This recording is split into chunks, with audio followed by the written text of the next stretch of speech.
বন্ধুরা কেমন আছেন সবাই? আপনাদের মাঝে নিয়ে আসলাম শালগম আলুর ডিমের রেসিপি। আর এই রেসিপিটা যাকে একবার খাওয়াবেন সে কিন্তু এই রেসিপির প্রেমে পড়ে যাবে। শীতের দিন থাকতে থাকতে একবার হইলেও শালগম আলুর রেসিপিটা যাকে করে খাওয়াবেন বা ফ্যামিলির যাকে খাওয়াবেন সে বলবে, বারবার রিকোয়েস্ট করবে যে ওই রেসিপিটা আবার করে দাও। তবে একবার হইলেও বন্ধুরা চেষ্টা করবেন। আর আমার কথা কাজ কোনো কিছুতে যদি ভুল ত্রুটি থাকে ক্ষমা সুন্দর দৃষ্টিতে দেখবেন। আর সবাই আমার ভিডিওটা লাইক দিয়ে কন্টিনিউ করবেন।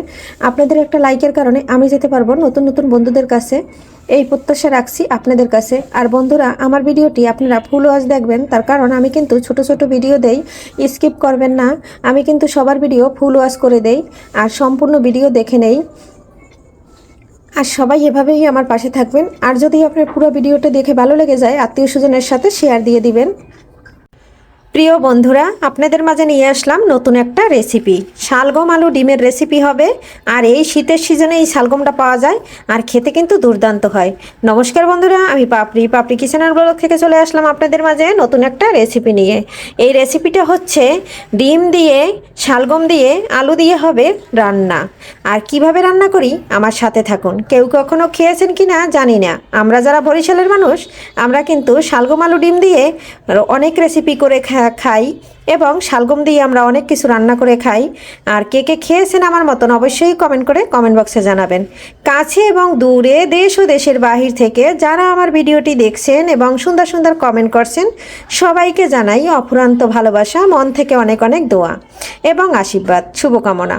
আর সবার পাশে আমি আছি সার্বক্ষণিক। আমি কিন্তু সবার ভিডিওটি ফুল ওয়াচ করে লাইক দিয়ে কন্টিনিউ করে নেই। আর লাইক করতে করতে কমেন্ট করতে করতে কমন ব্লক খেয়ে যাই। যেহেতু আমার একটা আইডি দিয়ে 2-3টা মোবাইলে একটা আইডি দিয়ে সাপোর্ট, 2টা আইডি দিয়ে ভিডিও দেখি, দেখতে দেখতে কমেন্ট করতে করতে ব্লক এসে যায়।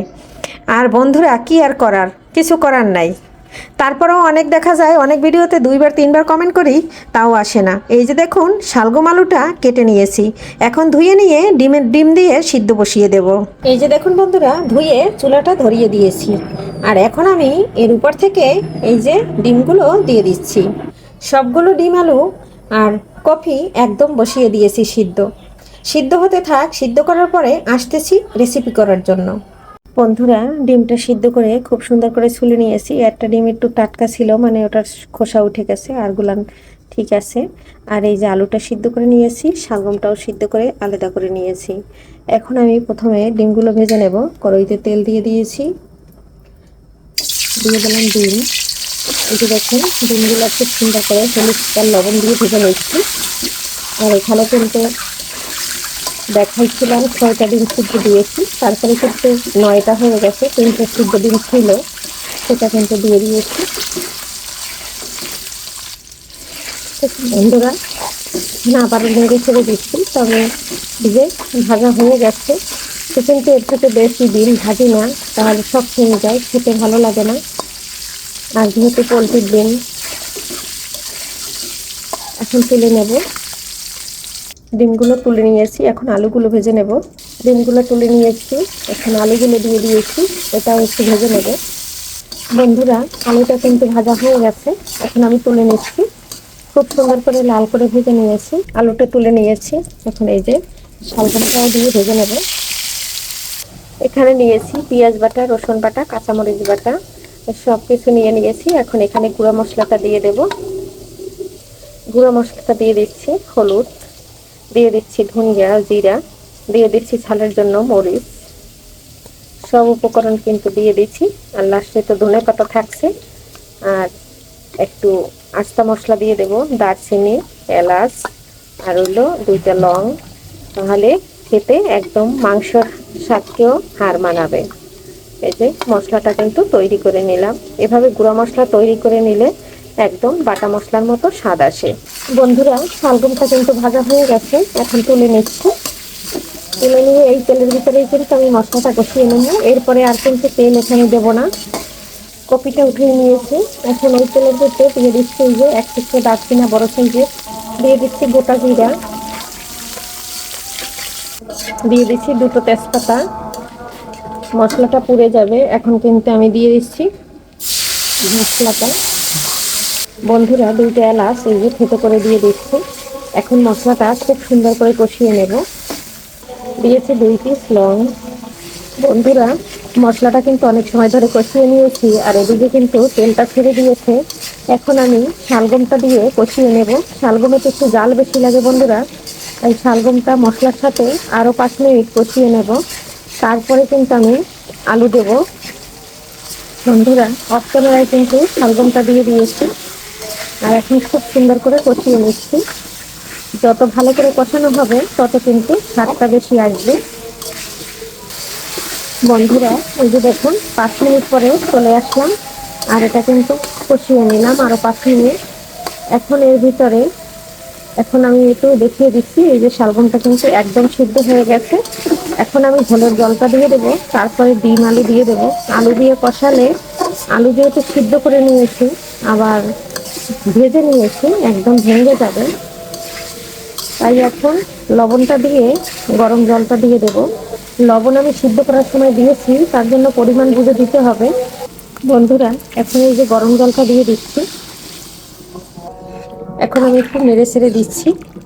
আলু আর শালগম একসাথে দিয়ে দিয়েছি, যেহেতু আলু দিয়েছি। আর ঝোলটা কিন্তু আপনারা বুঝে দেবেন, আমার বাসায় আবার ঝোল না হইলে চলে না, ঝোল লাগে ছেলের অনেক বেশি। কাঁচামরিচ কষানোর সময় দিতে মনে ছিল না, তাই এখন দিয়ে দিচ্ছি বন্ধুরা।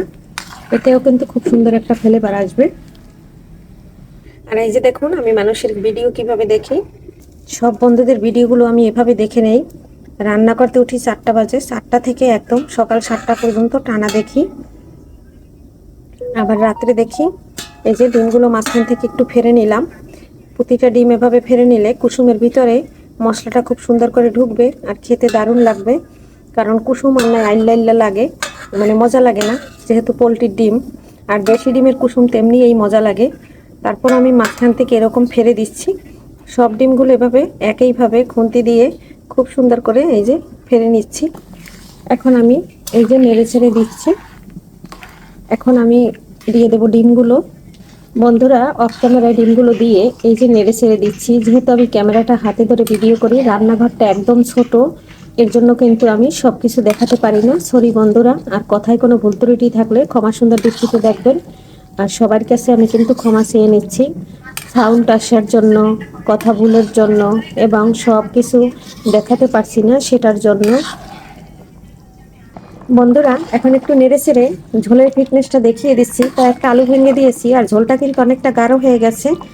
আর এখন আমি কিন্তু এখানে দিয়ে দেব গুঁড়া মশলা, মানে গরম মশলা। একটু গরম মশলা দিয়ে রান্না করে 1 মিনিট, তারপরে ধনেপাতা দিয়ে নামিয়ে নেব। এই যে দেখুন, আমি গরম মশলাটা দিয়ে দিচ্ছি। শীতের সিজন যেতে যেতে, শালগম থাকতে থাকতে এই রেসিপিটা একবার অন্তত করে খাবেন।